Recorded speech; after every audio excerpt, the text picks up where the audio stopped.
Alors bonjour et bienvenue dans une nouvelle leçon qui s'intitule la proportionnalité. Donc Dars Jadid at-Tanasubiyya. Alors on va commencer d'abord avec le lexique thématique, c'est-à-dire le vocabulaire qui se rapporte à la proportionnalité. Donc le qamus ou le kalimat اللي عندها علاقة بالتناسبية. Donc nous avons le capital رأس مال, l'intérêt annuel الفائدة السنوية, le taux d'intérêt سعر الفائدة, la quatrième proportionnelle الرابع المتناسب, le prêt donc القرض, la durée المدة, la banque المصرف. إذا قبل ما ندوزو مباشرة للتطبيق دونك لابليكاسيون دونك ما فيها باس نقدم لكم مجموعة من القواعد سواء باللغة الفرنسية أو باللغة العربية. Donc je retiens le capital est égal intérêt annuel fois 100 divisé par 100 يعني رأس المال يساوي الفائدة السنوية مضروبة في 100 مقسوم على سعر.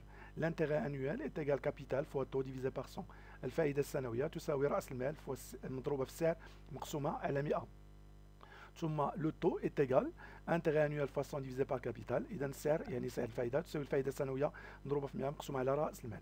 On peut calculer également l'intérêt d'une durée donnée selon la règle suivante. L'intérêt de la durée est égal à l'intérêt annuel fois durée divisé par 12. إذا الفائدة لمدة معينة تساوي الفائدة السنوية مضروبة في المدة مقسومة على 12. Alors, exercice. Un commerçant a placé dans une banque un capital de 60 000 dirhams au taux de 7%. إذا واحد التاجر وضع واحد المبلغ في المصرف القدر ديالو 60,000 درهم بواحد السعر ديال 7%. Je calcule l'intérêt annuel en dirhams. Donc غادي نحسبوا الفائدة السنوية بالدرهم. Je calcule le nouveau capital au bout d'un an. دونك هنا من طبيعة الحال كنطلبوا من التلاميذ باش يحسبوا مجموع الفائدة والمبلغ معا، يعني المبلغ اللي وضعوه هذا التاجر في المصرف. إذا la solution الحل première méthode. Donc هنا on va utiliser bien sûr le tableau ديال la proportionnalité, donc جدول ديال التناسب. في la première ligne on écrit le capital en dirham، يعني في السطر الأول غادي نكتبوا رأس مال بالدرهم، وفي la deuxième ligne on va écrire l'intérêt annuel en dirham، c'est-à-dire في السطر الثاني غادي نكتبوا الفائدة السنوية بالدرهم. Alors بالنسبة le taux d'intérêt il est de 7%, c'est-à-dire que 100 dirhams donne 7 dirhams comme intérêt annuel. Donc بمعنى ان 100 درهم ديال السعر كتعطينا من بعد مرور سنه 7 ديال الدرهم كفائده سنويه. الوغ بالنسبه للمبلغ اللي وضعوا هذا التاجر اللي هو 60,000 درهم، là on va appliquer bien sûr la règle de 3.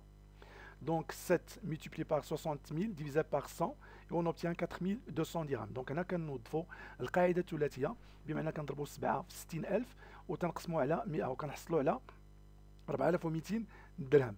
Alors pour la deuxième question, le nouveau capital, إذا كما قلنا بأن le nouveau capital شنو هو المجموع الفائدة السنوية والمبلغ المودع في المصرف. إذا 60,000 درهم زائد 4200 درهم اللي هي الفائدة السنوية وكنحصلوا في الأخير على 64,200 درهم. Alors deuxième méthode, on peut calculer l'intérêt annuel selon la règle suivante. إذا يمكن لنا نضيفوا طريقة ثانية وهي بالاعتماد على القاعدة، أي أن الفائدة السنوية تساوي الرأس مال مضروبة في السعر مقسومة على 100. إذا الرأس مال هو 60,000 درهم مضروبة في 7 مقسومة على 100 وكنحصلوا على 4200 درهم اللي هي من طبيعة الحال الفائدة السنوية، c'est-à-dire l'intérêt annuel. وبالنسبة للرأس مال الجديد أو لو نوفو كابيتال، دونك هنا من طبيعة الحال كنقوموا بعملية الجمع، يعني المبلغ المودع في الأول اللي هو 60,000 درهم كنضيفوا ليه الفائده السنويه اللي حصل عليها من بعد مرور سنه وكنحصلوا على المبلغ الجديد او راس مال الجديد اللي هو 64,200 درهم. شكرا والى اللقاء.